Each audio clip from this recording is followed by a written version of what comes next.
everybody, this is Joseph Sharon. I'm back again with another book review. I just recently read Dune, the Heir of Caladan, and of course this is by Brian Herbert, the son of Mr. Herbert himself, and Kevin J. Anderson. I'd read Brian's work before, so it really didn't surprise me that this was just so effortlessly written, and everything just flowed so seamlessly. It's just, he has such an incredible talent. It's almost like he can tap into his own dad's voice, and for an author to do that is so very rare. And of course, another one that I found that can do this as well as their mother would be the daughter of Anne McCaffrey. And that goes without saying. If you've read McCaffrey's work and then you've read her daughter's work, it's just, there's no comparison. They're exactly alike and even better.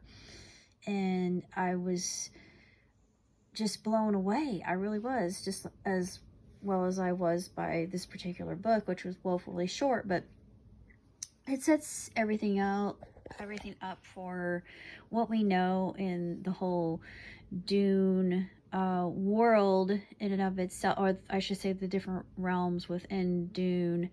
And it's frightfully complicated, but that's why I like Dune so much. It's a lot to process and it's a lot to digest, but as hard sci-fi goes, it's the pinnacle, I think, other than of course Isaac Asimov, which I need to read the Foundation. I've seen the Foundation on Amazon, and I had heard about it. I'd known about it for a while. I'd forgotten it existed, and I thought everything is actually built upon that whole series, because it actually inspired Dune, it inspired other sci-fis down the line, because you could just see how Asimov just was so brilliant. He was just a genius and quite the prophet, and I think a lot of those sci-fi writers are prophets.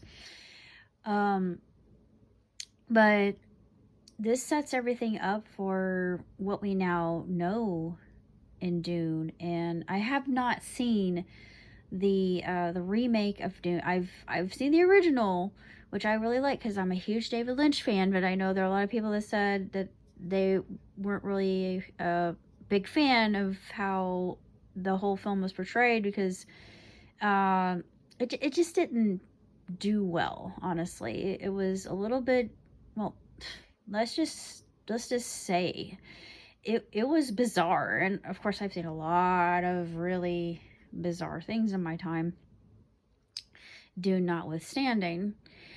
But of course now I think according to the analyses that I've seen on YouTube, I'm pretty sure it was the first book in Dune that was translated into the silver screen. But of course I haven't seen it, so I'm woefully behind, and I just feel like I am. And I love Dune. I absolutely adore it. It's one of my favorite sci-fis, and will always remain one of my favorite sci-fis. And of course a lot of critics said, oh, you can't adapt it. Well, they adapted it, so who's laughing now? Anyways, if you're a fan of Frank Herbert's Dune, then by all means, you need to read the prequels. And this sets everything up for Paul Atreides and all that.